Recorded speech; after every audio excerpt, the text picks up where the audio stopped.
This is the moment of truth, guys. The world is on the brink of a new age and nothing seems to work. Hey guys, welcome to Economic Stories. Today, we will look at the world as the transition generation.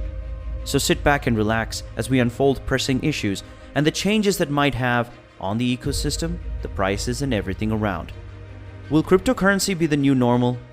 Now, we all know that Bitcoin and other digital currencies are a great asset and people are investing huge amounts. But what if it becomes a currency? It'll be used daily, and as the code complicates itself, they would require more GPU to compute.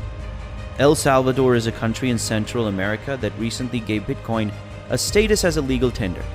Well, it is diplomacy, and it is a good step after Bitcoin gained so much value. But the main issue here is mining. You see, Bitcoin mining is a very tedious task, and with each new transaction, the algorithm makes it harder for the puzzle to solve, which means it requires a lot of energy. To sum it all up, the puzzle is like a race where multiple Bitcoin miners process that one transaction. Now these transactions are power hungry and require a lot of computing power, and not to mention the cooling fans that are placed to regulate the temperature. This is what a mining rig looks like, and this warehouse consumes 1,173 kilowatt hours of electricity. This much energy could power an American home for 6 weeks. Now people have drifted to solar energy, but the mining rigs need about 6,000 watts of solar panel each day. And the weather might not favor that daily, as 20 solar panels each with 300 watts. This poses a great risk to the global energy crisis. Russia comes second in the natural oil exports after Saudi Arabia, exporting about $123 billion worth of oil to other countries, which is roughly about 5 million barrels a day. Now Joe Biden and other country leaders have thought of imposing sanctions that would restrict trade on a lot of levels. Businesses like Adobe, McDonald's, Apple have suspended their business trades with Russia. But the European Union is having issues as some of the countries are not meeting or agreeing on imposing sanctions for natural oil.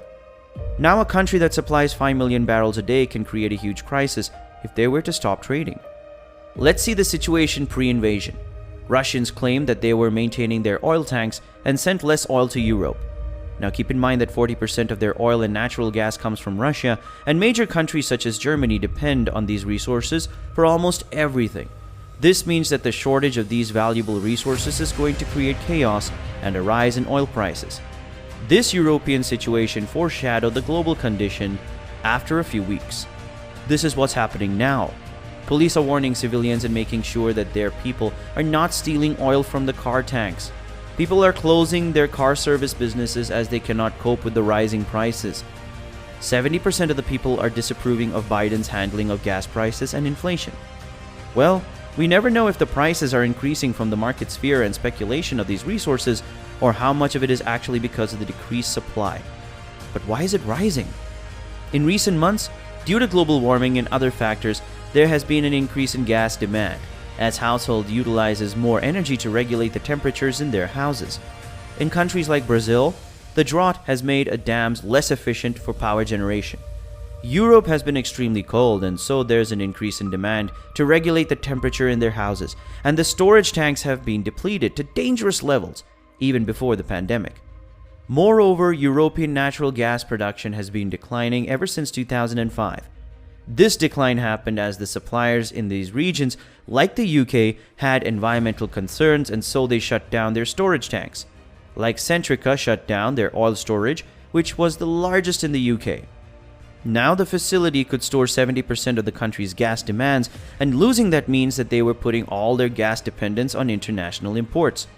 Putin right now is laughing at this valuable resource. As the price increases, so will Russia's earnings and all the other oil giants. But for now, things are looking grim. Well, they have natural gas and oil and the value is increasing day by day, but the European Union thought that they had the answer. The European Union invested about $1.1 trillion to initiate a green energy revolution. But it was not because of Russia, but the more pressing issue, climate change. Clean energy was a foolproof plan. They set up a North Sea wind for energy and Norway's dam for hydroelectricity, but Norway's dam did not receive any water and the North Sea wind was just a breeze. If it had worked, then the energy crisis would not have been much severe. Well, this will work, but right now, it cannot replace the energy from natural gases and oils. There must be multiple blackouts all over the world to preserve energy. All of the transportation industry works on natural gas. This means that drivers and people that earn from transportation will suffer. Not only this, from switching their lights on till heating their rooms, it will hurt the energy flow. Now there are coal shortages in India as well. Having harsh weather has made it possible for India to produce more coal, and the Indian public is facing frequent blackouts to save energy. Now this means that all the businesses, regardless of them being big or small, will be affected. While most of the world's leading countries are drifting into clean energy as an alternative, it seems like nothing is working out, as sources say that solar energy output has declined by 40% in India. But the power companies are winning. The stock prices are going high with the demands, and less availability means more value, and so it is a win-win situation for power companies. Bitcoin miners are very respected in the power industry as they pay more for their consumption and use all the resources while further accelerating the energy crisis. It is ironic how the world is going back to its old ways, but this was how it was supposed to be. The age of clean energy and natural living. For example, when they said household consumption is increasing the demand, hence the rise. But in certain parts of India, methane gas produced in homes and farms from animal and human excretion are used to warm up their homes during the harsh winters. Now electric cars are a better alternative to gas-powered engines, but most people are using grid energy to change their cars instead of solar. This will lead to a rise in coal prices too. People have now made it a point to invest in battery storage and solar panels to not be so dependent on gas or the power grid.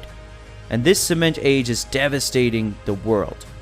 We should preserve natural, not sabotage the source of our existence. Now to sum it all up, the demands are rising. People are driving, businesses are consuming, everyone is using these resources. On the other hand, the supply has decreased and has been decreasing ever since life resumed. Oil-abundant countries are getting sanctioned. Coal production is getting hindered by climate. Green energy has been affected by the climate. Hydroelectricity is facing drought. No wind for wind power, and less amount of solar energy has led to an energy crisis. This could be good news for these oil giants, as what they possess are getting valuable every single hour, as these natural gas storage tanks in many countries are depleting, or maybe the fear of sanctions imposed on an oil-rich country would hinder the supply, and has struck fear in investors, and the market is acting on it, causing the prices for these gases to increase. Comment your thoughts below. I'd like to conclude this video by saying that we should preserve these energies and secure the lives of future generations. Thank you so much for watching. Please subscribe to us and hit that notification bell so you don't miss any new updates from us, and we'll see you next time.